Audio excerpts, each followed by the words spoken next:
people become quite illogical when they try to decide what can be eaten and what cannot be eaten. If you lived in the Mediterranean, for instance, you would consider octopus a great delicacy.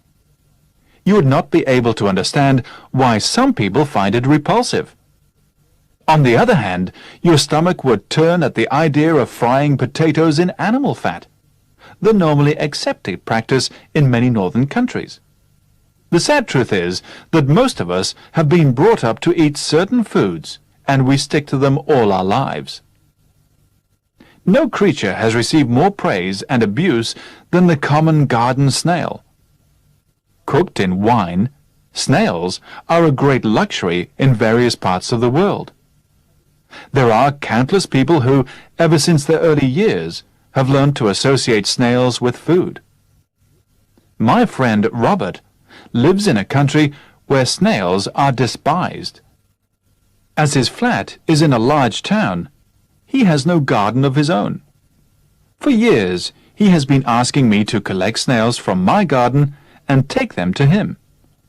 The idea never appealed to me very much, but one day, after a heavy shower, I happened to be walking in my garden when I noticed a huge number of snails taking a stroll on some of my prize plants.